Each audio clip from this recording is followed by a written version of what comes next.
खबरों की दुनिया में आपका स्वागत है। मैं हूं फैज अहमद और आप देख रहे हैं डीसीपी न्यूज। आइए शुरुआत करते हैं आज की एक खास खबर से। भारत की सबसे अनमोल रत्न भारत रत्न लता मंगेशकर आज हमारे बीच नहीं रही। 92 साल की उम्र में उन्होंने इस दुनिया को कहा अलविदा।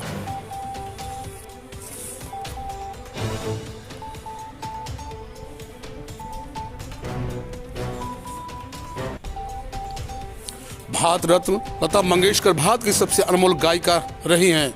उनकी आवाज़ की दीवानी पूरी दुनिया रही है। उनकी आवाज़ को लेकर अमेरिका के वैज्ञानिकों ने भी कह दिया कि इतनी सुरीली आवाज़ आज तक कभी दुनिया में न देखा गया है और ना ही देखा जाएगी। आवाज़ की दुनिया में लगभग 60 सालों तक उन्होंने इस देश पर ही नहीं बल्कि इस पूरी दुनिया में राज किया है।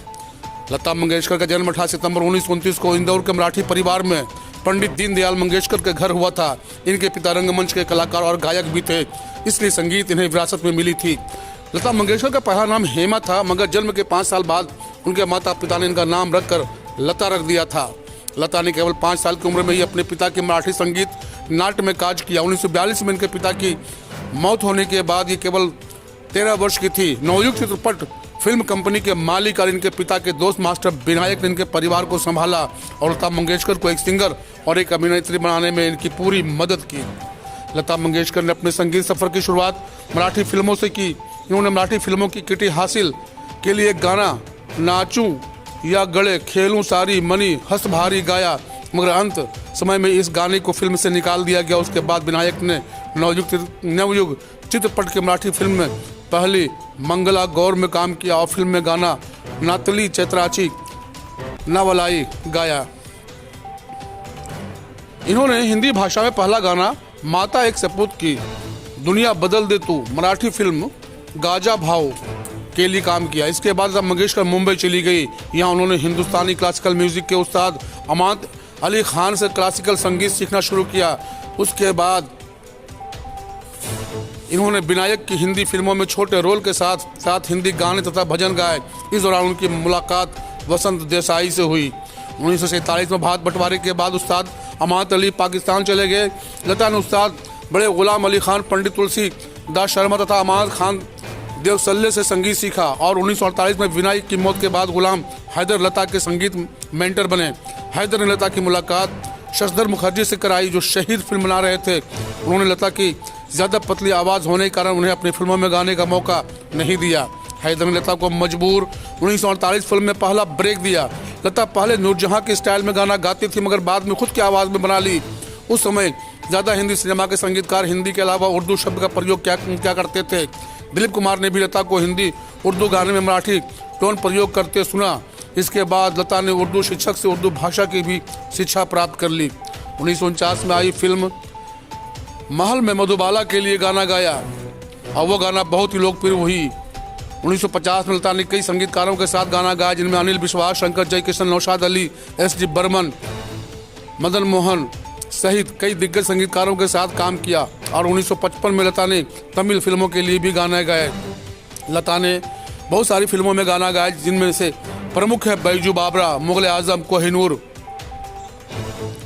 आग, आह, श्री 420, चोरी चोरी, हाउस नंबर 420 और देवदास जैसी फिल्मों के लिए भी गाने गाए। इसके बाद लता और बर्मन में अनबन हो गई, जिसके कारण लता ने 1972 के बाद बर्मन के लिए भी गाने नहीं गाए।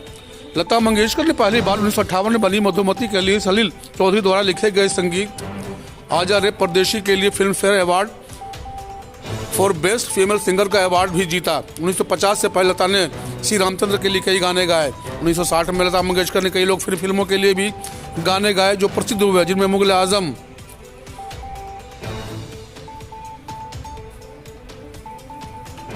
अजीब दास्तां, एस.डी. बर्मन के लिए भूत बंगला, पति पत्नी, बहारों के सपने तथा अभिलाषा जैसी फिल्मों के लिए काम किया। और इसी दौरान उन्होंने आज फिर जीने की तमन्ना है, गाता रहे मेरा दिल, पिता तो और होठों पर ऐसी बात जो छुपाती चली आई ऐसी लोकप्रिय गाने गाए। 1961 में लता ने लोकप्रिय भजन अल्लाह तेरे नाम अब प्रभु तेरे नाम जैसे भजन गाया। और 1963 में पंडित जवाहरलाल नेहरू की उपस्थिति में देश का सबसे जीवंत गीत है मेरे वतन के लोगों भी गाया। इस गाने के बाद नेहरू जी की आंखों से आंसू बहने लगे। लता ने 1960 से लेकर 1980 के दौरान कई संगीतकारों के साथ काम किया और कई हिट गाने भी दिए। 1972 में लता ने मधुबाला के लिए पाकीज़ा में भी काम किया।